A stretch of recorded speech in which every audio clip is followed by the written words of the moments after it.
And after 6 days Jesus took with him Peter and James and John his brother, and led them up a high mountain apart.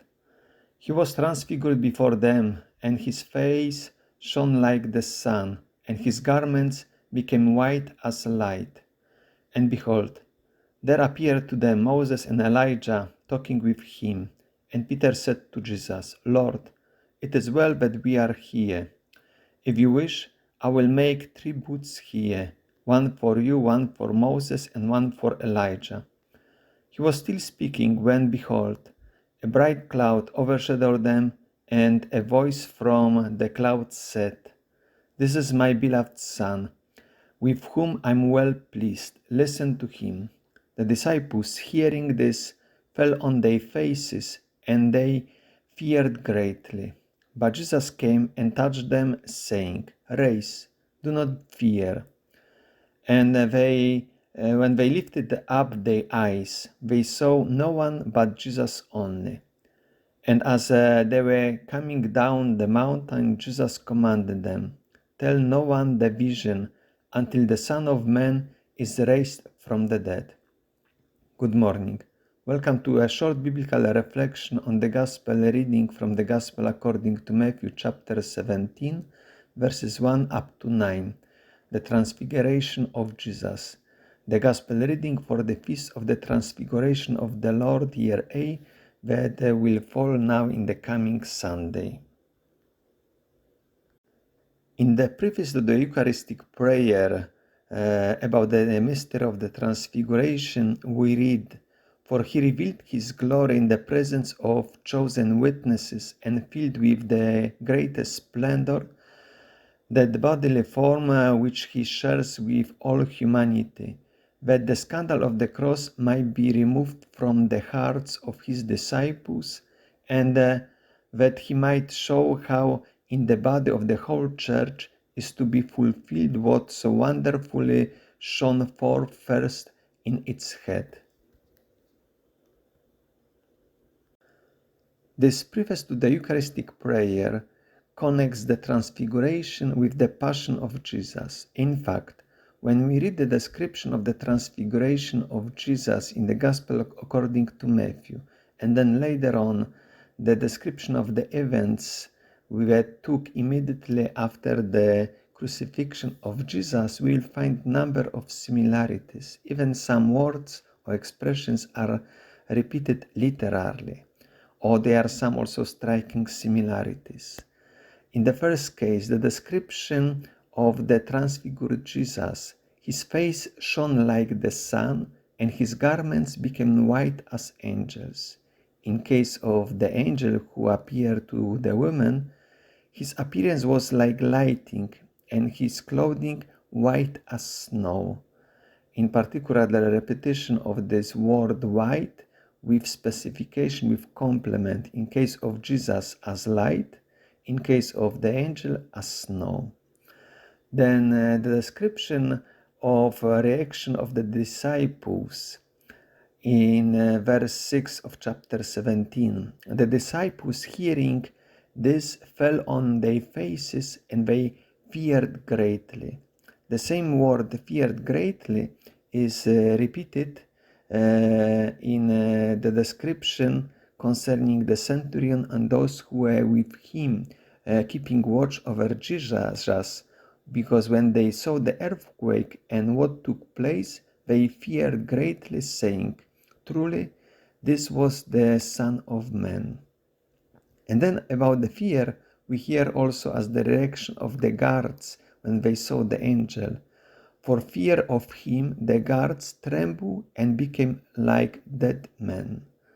So the fear produces, in the case of guards, that they become like dead men, but in case of the disciples, then Jesus comes, approaches them, and touches them, saying, Rise, do not fear. This word raise is striking because this word raise is used the same word as in the description of the resurrection of Jesus later on in verse 9, when Jesus says to the disciples not to announce what they saw till the Son of Man is raised from the dead.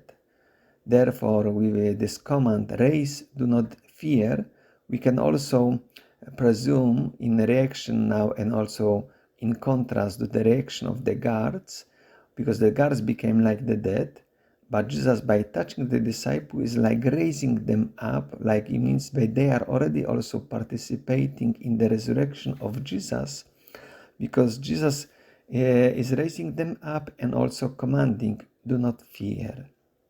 And about the fear, and this expression exactly which I translated, do not fear, because also could be translated, do not be afraid.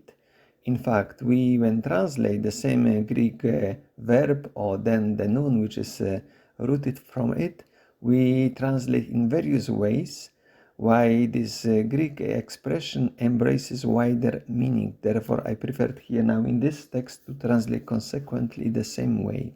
The angel says to the woman in chapter 28, do not fear, and then explains to them, and then consequently the woman departed quickly from the tomb with fear and great joy and ran to tell his disciples. So now again, similarly, as Jesus is touching the disciples to raise up and not fear, now the women are encouraged because they are all not only filled with fear, but also with great joy, and therefore they ran in order to announce, to tell to the disciples what they saw.